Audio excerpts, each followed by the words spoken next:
പ്രേമങ്ങളുടെയോ കെണികളിലോ വലയങ്ങളിലോ പെട്ടുപോയ സഹോദരിമാർ, അവരിൽ മുസ്ലിമീങ്ങളോട് ബന്ധമുള്ളവരുണ്ട്, അമുസ്ലിമീങ്ങളോട് ബന്ധം വെക്കുന്നവരുണ്ട്. പ്രത്യേകിച്ചിട്ട് നമ്മുടെ നാട് മറ്റുള്ള പ്രത്യേകിച്ചിട്ട് മാംഗ്ലൂരുമായി ബന്ധപ്പെട്ട് കിടക്കുന്നത് കൊണ്ട് അവിടെ പല ആളുകൾ പഠിക്കുന്നത് കൊണ്ടും അങ്ങനെ പല അവിഹിത ബന്ധങ്ങളുടെ കഥകൾ പല സമയത്തും കേൾക്കാറുണ്ട്, വിഷമം തോന്നാറുണ്ട്. പൊന്നു സഹോദരി, ഒരു നിമിഷത്തെ സുഖത്തിന് വേണ്ടി, ഒരു നിമിഷത്തെ താല്പര്യത്തിന് വേണ്ടി, ഒരു നിമിഷത്തെ ആവേശത്തിന് വേണ്ടി പടച്ച റബ്ബിനെ മറന്നാൽ അല്ലാഹുവിന്റെ കോടതിയിൽ നിരന്തരമായി അല്ലാഹുവിന്റെ നരകത്തിന്റെ ഭയാനകമായ ശിക്ഷ സഹിക്കാനുള്ള ശേഷി നിനക്കുണ്ടോ എന്നോർത്തു നോക്കുക.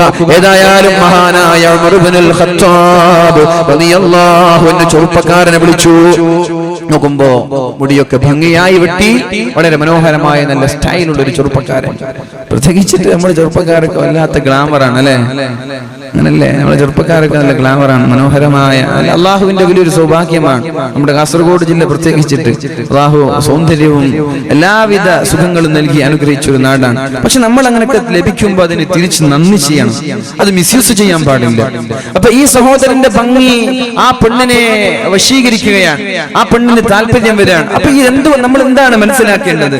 നമ്മളൊക്കെ മനോഹരമായ വസ്ത്രം ധരിച്ചുകൊണ്ട് ഷോപ്പിലേക്കും അത് സെയിൽസ്മാൻ ആയിട്ടും അല്ലെങ്കിൽ ബസ് സ്റ്റാൻഡിലേക്കും അങ്ങാടികളിലേക്കൊക്കെ പോവാറുണ്ട്. നമ്മുടെ ലക്ഷ്യം എന്താ?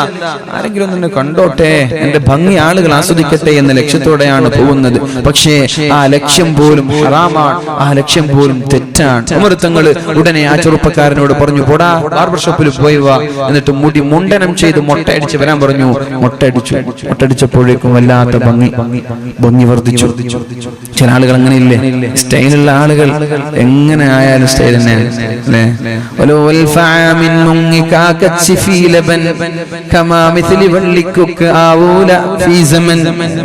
ഒരു കാക്ക 1000 വർഷം പാലിൽ കുളിച്ചാലും കുക്കിനെ പോലാവൂല. അപ്പൊ നമ്മളെ പോലെ കറുത്ത ആളുകളൊക്കെ കുറെ ഫൗണ്ടേഷനും കുറെ ഫെയർലോലും കുറെ ഫെയർ ഹാൻഡ്സും ഒക്കെ ഇട്ടാല് വെളുക്കാൻ പോകുന്നില്ല, അത്രേ ഉണ്ടാവും.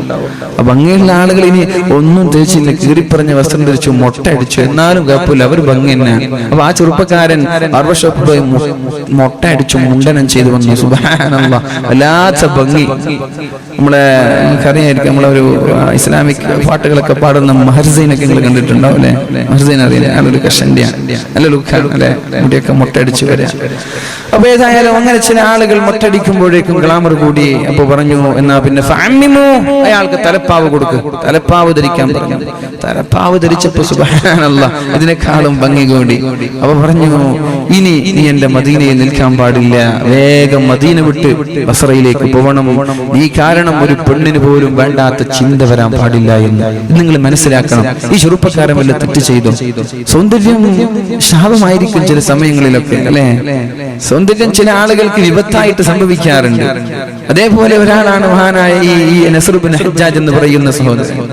അദ്ദേഹത്തിന്റെ സൗന്ദര്യം, അദ്ദേഹം ആരെയും വശീകരിക്കാൻ പോയോ ഇല്ലേ എന്നത് വേറെ വിഷയമാണ്. അദ്ദേഹത്തിന്റെ സൗന്ദര്യം കണ്ട് ഒരു പെണ്ണ് ആസ്വദിച്ചപ്പോഴാണ് മഹാനായ ഉമർ തങ്ങൾ പറഞ്ഞത്, മോനെ, നീ ഇനി മദീനയിൽ നിൽക്കരുത്. എന്റെ മദീനയിൽ ഒരു പെണ്ണിന് പോലും വ്യഭിചാരത്തെ കുറിച്ചുള്ള ചിന്ത ഉണ്ടാവാൻ പാടില്ല. പിന്നെ വ്യഭിചാരം ഉണ്ടായാലുള്ള കഥ എന്താണ്? വ്യഭിചാരത്തെ കുറിച്ചുള്ള ചിന്ത പോലും എന്റെ മദീനയിൽ ഉണ്ടാവാൻ പാടില്ല, നീ നാട് വിട്ടോളണം എന്ന് പറഞ്ഞ് ബസറയിലേക്ക് നാട് കടത്തിയെന്ന.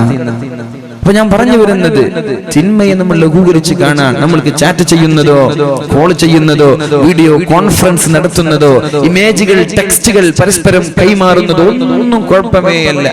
പിന്നെ ഇതൊക്കെ എപ്പോഴാ കുഴപ്പമാവുന്നത്?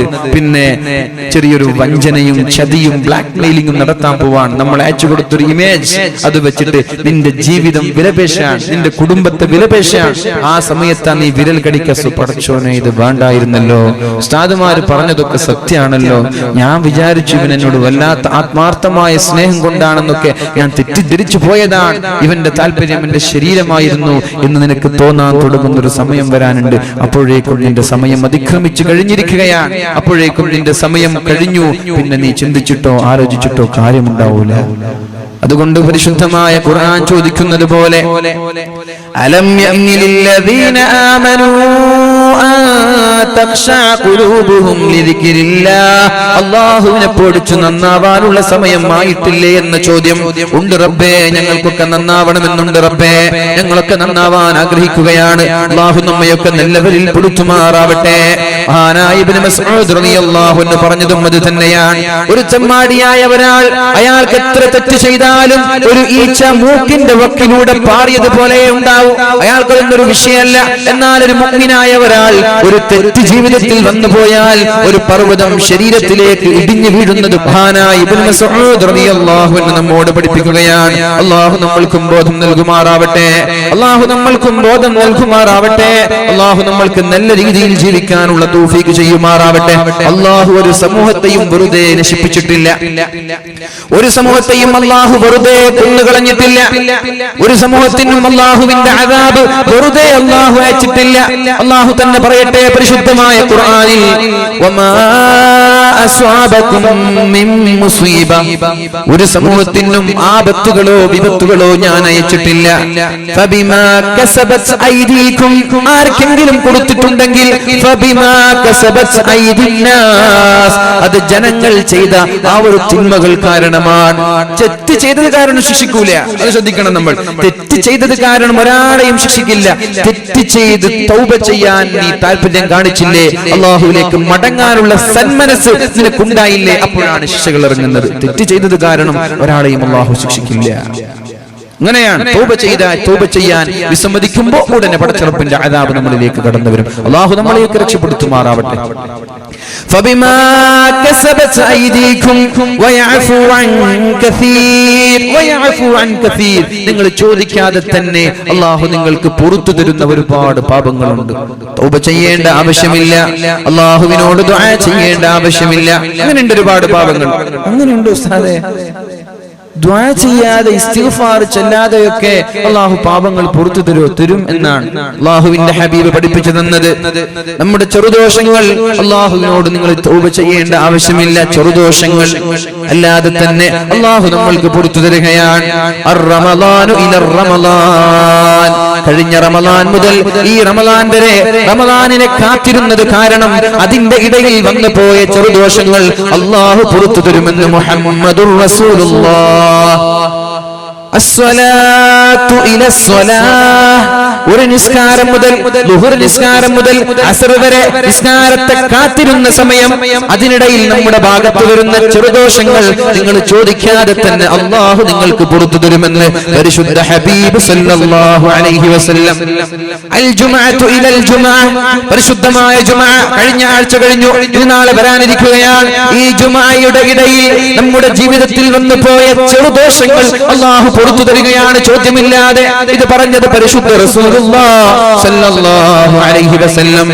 ഇൽമിന്റെ സദസ്സിലേക്ക് വന്നത് കാരണം, വഅലിന്റെ സദസ്സിലേക്ക് വന്നത് കാരണം, ദിക്റിന്റെ മജ്ലിസിലേക്ക് വന്നത് കാരണം, മജ്ലിസിനൂറൊക്കെ അതൊരു പ്രകാശത്തിന്റെ സദസ്സായി, ഹൃദയത്തിന്റെ പ്രകാശമായി, മുഖത്തിന്റെ പ്രകാശമായി നമ്മുടെ നാടുനീള പള്ളികളിൽ നടന്നുകൊണ്ടിരിക്കുമ്പോൾ ഏതെങ്കിലും ഒരാൾ അങ്ങനെയുള്ളൊരു സദസ്സിൽ വന്നിരിക്കാൻ തയ്യാറായാൽ അല്ലാഹു പറയുന്ന പരിശുദ്ധമായ സ്വഹീഹായ ഹദീസിൽ പഠിപ്പിക്കുകയാണ്,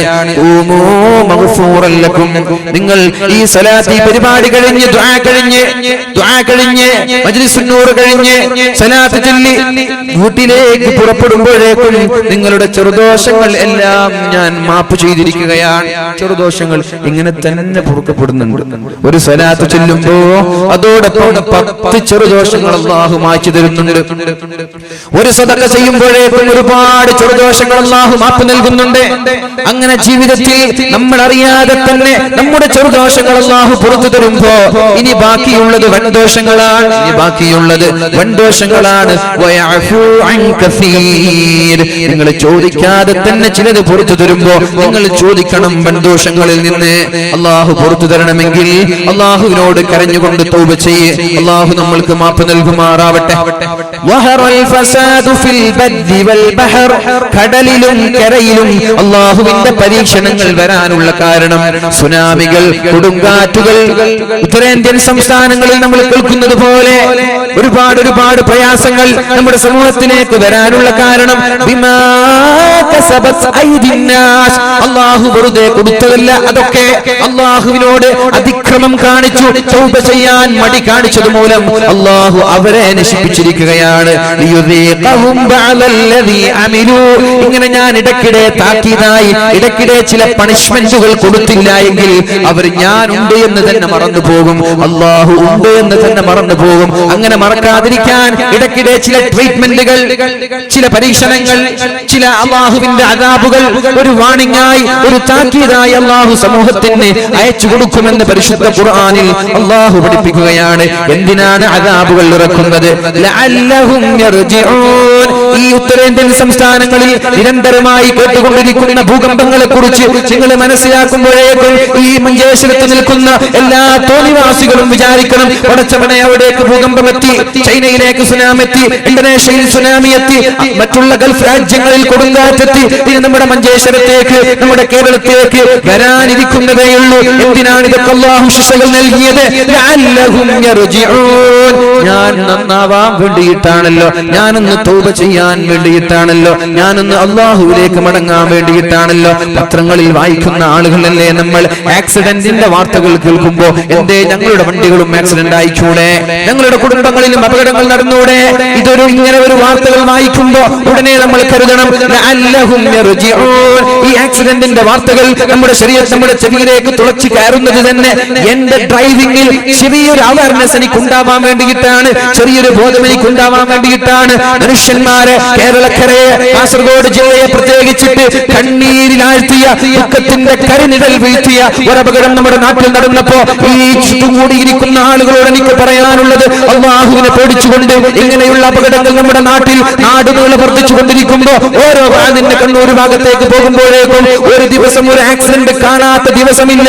ഇങ്ങനെ നിരന്തരമായി ആക്സിഡന്റുകൾ നടക്കുമ്പോ നിങ്ങൾ ദയവ് ചെയ്ത് വാഹനങ്ങളിൽ കയറുമ്പോ ബിസ്മില്ലാഹി തവക്കൽതു അലല്ലാഹ്, അല്ലാഹുവേ എന്റെ വാഹനത്തെ, എന്റെ ജീവിതത്തെ, എന്റെ കുടുംബത്തെ ഞാൻ നിന്നെ ബരമേൽപ്പിച്ചുകൊണ്ടാണ് കയറുന്നത്. സുബ്ഹാനല്ലദീ സഖറ ലനാ ഹാദാ വമാ കുന്നാ ലഹു മുഖ്രിനീൻ. അല്ലാഹുവേ ഈ ഒരു വാഹനം എനിക്ക് കീഴ്പ്പെടുത്തി തന്ന റബ്ബേ നീ പരിശുദ്ധനാണ് എന്ന് പറഞ്ഞുകൊണ്ട് തന്റെ വാഹനത്തിൽ കയറുക, എന്നിട്ട് മാന്യമായി ഡ്രൈവ് ചെയ്യുക. എന്നാൽ അപകടങ്ങളിൽ നിന്ന് അല്ലാഹു നമ്മളെ സംരക്ഷിക്കും. അല്ലാതെ ഒരു ദിക്റുമില്ല, ഒരു ഫാത്തിഹയില്ല, ഒന്നുമില്ലാതെ മൃഗത്തെ പോലെ വണ്ടിയിൽ കയറി, ഇല്ലാത്ത വണ്ടിയിൽ കയറി ഒരു ലക്ഷ്യമായി പോവുക. ഇതിന് അല്ലാഹു ചില ആളുകൾക്ക് താക്കീത് നൽകുകയാണ്. അല്ലാഹു മരിച്ചുപോയ ആളുകൾക്കൊക്കെ അല്ലാഹു മഗ്ഫിറത്ത് നൽകട്ടെ. അല്ലാഹു ആ കുടുംബത്തിന് നല്ലൊരു പകരം നൽകട്ടെ. അല്ലാഹു ഇതുപോലെയുള്ള അപകടങ്ങളിൽ നിന്ന് നമ്മയും നമ്മുടെ നാട്ടുകാരെയും സംരക്ഷിക്കുമാറാവട്ടെ. ആമീൻ ബിറഹ്മതിക യാ അർഹമർ റഹീമീൻ. എന്തിനാണ് ഇതൊക്കെ നൽകുന്നത്? ലിയുദീഖഹും ബഅദല്ലദീ അമിലൂ. നിങ്ങളുടെ ജീവിതത്തിൽ വന്നുപോയ ചില പ്രവർത്തനങ്ങൾ അത് നിങ്ങൾക്ക് അല്ലാഹു അറിയിച്ചു തരാനാണ് ഈ ശിക്ഷകൾ. ലഅല്ലഹും യർജിഊൻ. ഇതൊക്കെ